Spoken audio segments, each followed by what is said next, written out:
Morning everybody from Omaha, Nebraska. I am here at the Cornhusker State, which is my 18th state out of the 50 states. So this is my 1/3 mark. Behind me is a very nice memorial marker at the cemetery here. And I'm here to honor, of course, those who have died in the war, the Nebraskans who have died. But I'm going to take you to the president of the chapter here because there's a very special story that I would like to share. So come follow me. So this is Athena and President Don Kane of the chapter. So Athena, hello. I love this name. I love her name, but Athena has been actually kind of behind the scenes and helping out her grandfather, whom I also call grandpa because, you know, I always say, if you didn't fight in Korea, I wouldn't be here. So I guess we're like cousins, right? But tell me how you got involved in helping him and like what it means to you. Well, I started just going to his house to help do other things. And he had mentioned at one point in time that, you know, he needed help with invitations, I think is what it was, on the computer, and I'm better at the computer than that stuff. But it's only been the last year or so I've been helping because he hasn't even told us till, I mean, like, I guess the family knew, but not made a big deal of it for like the last maybe 5 years or so, Grandpa, that you've really That's correct. Been wearing your shirts and wearing your hats. And so, but for me, it's just, I want to be able to honor him, be able to make him feel good about what he did. You know, I'm proud that he's a war vet, even though he wasn't for the longest time.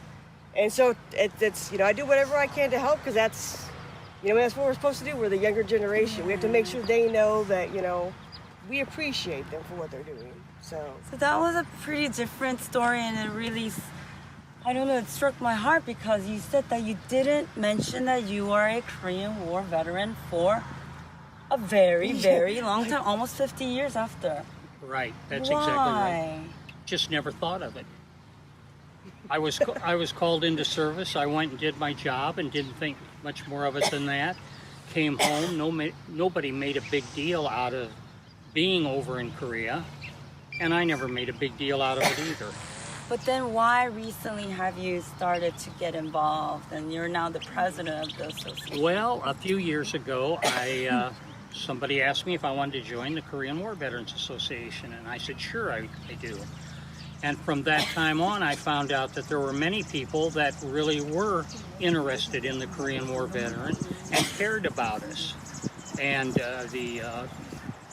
I would say the American Korean or Korean American, whatever they call themselves, association has done so much for us that it's unbelievable what these ladies over here so we have done a few of for the us. Korean American presidents different, and I was extremely impressed because, you know, quite frankly, I didn't expect to see so many you know, Korean presidents in Nebraska, but the fact that I'm so overwhelmed with gratitude is because they kind of all just showed, and it was very difficult kind of planning because it's Memorial Day weekend, but you know, I'm so grateful that they're here because they came to just honor Korean War veterans and of course those who passed. But I also thought it was interesting when you said something about the president here. Oh, about Sung Jo. Yes. Well, I look at some of my old pictures that I've taken, and I've seen some of the young children all the way from probably 4 years old, maybe younger than that, on up to 10 or 12 that were begging when we would go along the way, begging for food. I didn't realize how important that was to them at the time that they needed something when I toss them a candy bar or a stick of gum or something that I might have. But now today, this really bothers me and chokes me up to think that Sung Jo here, being a little younger than I am, could have been one of those little boys that I saw. And that really bothers me, really does, an awful lot. So I can't say much more than that. I love this man. He's a good friend of mine, and he's been a good friend of the Korean War veteran, which he is one himself, and that's about it. I can't make a big deal out of it because I've never thought of it as a real big deal, except the ladies I pointed out a minute ago. I love every one of them. They've done so much for us.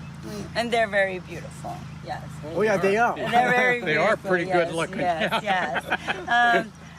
Would you like to say a few words about, you know, what the Korean War means to you? I mean, now living in America. Well, the Korean War started when I was 12 years old. Just started middle school, and I lived in Chuncheon, Korea. I started war. It's just like he mentioned, just a little boy at the time. So I moved up and down the south and north, you know, and then I come to this country. I joined the KWA about a little over 10 years ago.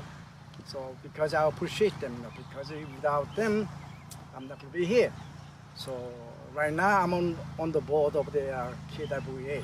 So I'm a little younger than them, so they cannot do it. I do everything. It's just kind of appreciation. So I love them who fought for the Korea. Okay. Well, I love the camaraderie that I see in this beautiful state and town. But I do want to mention one person who is not here. Would you like to share the story of Mr. Lim, Grandpa Lim?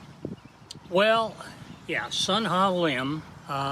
I don't know how long he's lived in the United States, but quite a long time. I'm sure someone else knows more about that than I do.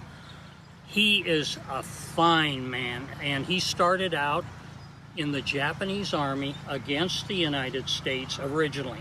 Because and I believe that's because Korea was belonged to Japanese, Japan, basically. Yes, At the end of the war, he joined what was called the Constabulary, a group of Korean soldiers that formed a kind of a police-like group to take care of trying to keep the communists from crossing the 38th parallel and coming south. So he was under the direction and had a lot to do with it, with some American officers and such as that. And I don't know a lot about the constabulary, except that Sun Ha has tried so hard to get them recognized with this. Yes. And of course you were with Charlie Rangel at one time when he was working on that in Washington, D.C. So this is the story. So I was on Capitol Hill, and I was so busy, I used to never take meetings without appointments. And I'm busily, you know, running around the office, and somebody's like, Hannah, I think you should meet them. And I said, why? And then she's like, he's a Korean War veteran. And so everybody in my office knows how much I care about and obsessed almost about Korean War veterans. So I said, oh, but I was so busy at the time. I said, okay, but I need to go and pay my respects. So I go out, and it was so interesting because I see a very, you know, just white-haired man. I think he's almost mid-90s or even more than mid-90s, right? Yes, he's over 95. And his beautiful Caucasian wife, and they were coming, and they said they're there to lobby my boss to pass a bill that would honor their service during the time before the war broke out. And I met with them. I cried with them instead of, you know, meeting them for 10 minutes. I mean, I almost met them for 1 hour. And I told them, oh, there's another ceremony that you have to attend. It honors Korean War veterans. And at the time when they said, I'm from Omaha, Nebraska, I didn't think much of it because quite frankly, I didn't know anybody in Nebraska. And I met them again a few months later. And then of course, you know, I greeted them and I took pictures of them and introduced them to different congressional offices. Now, fast forward, I'm part of a network called Network of Korean American Leaders, and my roommate, okay, her name is Mr Lim. So shout out to Esther. And she and I, because she knows how much I love Korean War veterans, and she's like, well, my grandfather fought in the Korean War, but it wasn't like the American side, I mean, not the Korean side, somewhere in between. And I said, wait a minute, wait, where does your grandfather live? And she said, Nebraska. And I'm like, there can't be too many Lims living in Nebraska.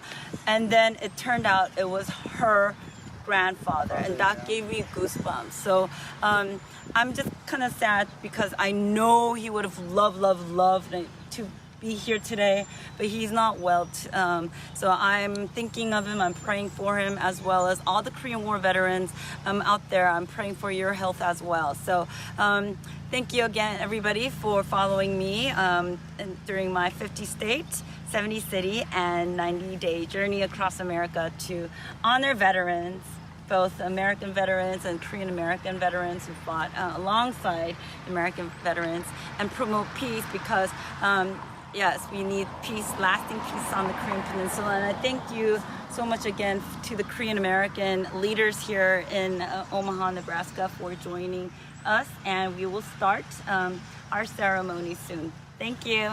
Bye.